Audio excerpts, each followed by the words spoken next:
नमस्कार, माझं नाव करिश्मा मानेच रेसिपीमध्ये आपल्या सर्वांचं स्वागत आहे। आज मी माझ्या मुलींसाठी अतिशय पौष्टिक आणि हेल्दी नाश्ता बनवला आहे आणि तेही आज आपण स्वीट कॉर्नपासून नाश्ता तयार करून घेणार आहोत। तर इथे मी स्वीट कॉर्नचा आप्पे पात्रामध्ये आप्पे करून घेणार आहे। इथे मी स्वीट कॉर्न घेतले आहेत। इथे मक्याचे दाणे मी असे चाकूच्या साहाय्याने बारीक असे कट करून घेते। तर इथे अशाच पद्धतीने आपण सर्व चाकूच्या साहाय्याने कट करून घेणार आहोत। आणि इथे मी एक शिमला मिरची घेतली आहे। शिमला मिरची बारीक कट करून घ्यायची आहे। छोट्या वाटीने बारीक कोबी चिरून घेतली आहे। तर इथे मी एक वाटी घेतली आहे। वाटीचा माप एकच घ्यायचा आहे आणि इथे मी 2 वाटी रवा घेणार आहे। इथे मी जाड रव्याचा वापर करत आहे। हवं तर तुम्ही बारीक रव्याचाही वापर करू शकता।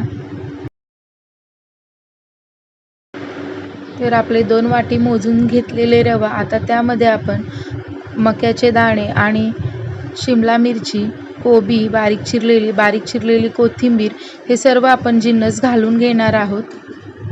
तर आपण यामध्ये 1 चमचा आलं लसूण पेस्ट घालून घेणार आहोत। आलं लसूण पेस्ट आवर्जून त्याने आपल्या स्वीट कॉर्नच्या आप्प्यांना खूप छान चव येते। त्यामुळे तुम्ही इथे आलं लसूण पेस्ट तुम्ही तुमच्या रव्याच्या क्वांटिटीनुसार घालू शकता आणि चवीनुसार मीठ घालून घ्यायचं आहे।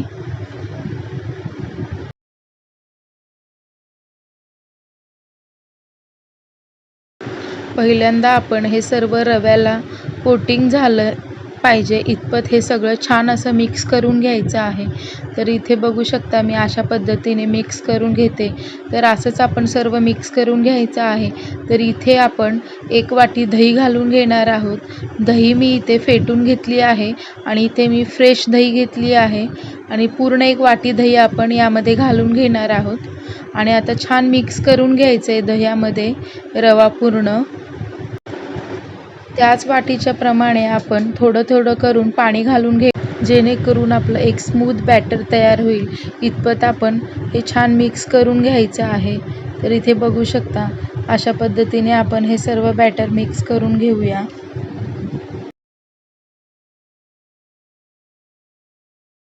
मिक्स करून घेतल्यानंतर 5 मिनिटं झाकण लावून ठेवून देणार आहोत। तर इथे 5 मिनिटं झाली आहेत। तर इथे बघू शकता रवा अगदी फुलला आहे आपला।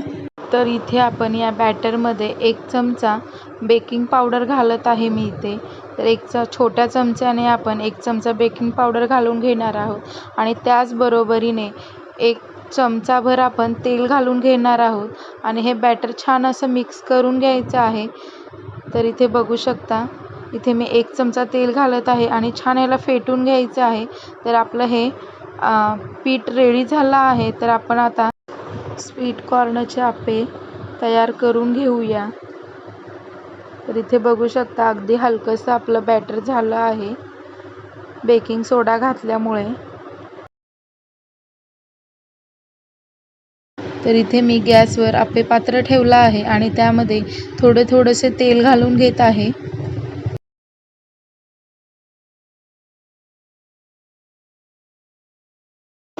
तर आपण या तेलामध्ये मोहरी घालून घेणार आहोत। म्हणजे मोहरी घालताना आप्पे आपण घातल्यानंतर दिसायला फार सुंदर दिसतात। तर इथे मी सगळ्या भांड्यांमध्ये थोडी मोहरी घालून घेतली आहे आणि सगळं बॅटर आपण यात घालून घेणार आहोत। तर इथे बघू शकता किती सुंदर अशी आप्पे पात्रात आपले बॅटर छान दिसत आहे। 5 मिनिटं आपण झाकण लावून वाफवून घेणार आहोत। छान वाफले गेले आहेत इथे बघू शकता। तर इथे पलटून घेणार आहे। तर इथे बघू शकता आपले वरती आपण मोहरी लावलेले खूप छान असे स्वीट कॉर्नचे आप्पे दिसत आहेत। तर आपले सर्व आप्पे शेकून झाले आहेत। तर आपण एका प्लेटमध्ये काढून घेऊया। मुलं भाज्या खायचा कंटाळा करतात तर अशा पद्धतीने तुम्ही त्यांना करून खाऊ घालू शकता।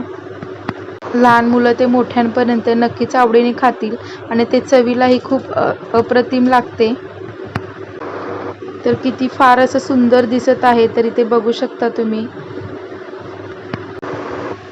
वरून छान क्रिस्पी आणि आतून फार मऊ असं झालं आहे। तर मी एक दाखवते तुम्हाला तोडून अगदी जाळीदार असं आप्पे आपलं तयार झालं आहे। तर बघू शकता इथे आणि तो चवीला तितकाच अप्रतिम आणि सुंदर लागतो. आपण खोबऱ्याच्या चटणीसोबत खाऊ शकता. ऑइली खाण्यापेक्षा आपण जर हा असा हेल्दी पदार्थ करून खाल्ला तर आपल्या शरीराला उत्तमच आहे. आणि इथे माझा व्हिडिओ आवडला असेल तर माझ्या व्हिडिओला लाईक, शेअर आणि माझ्या चॅनलला सबस्क्राईब करा.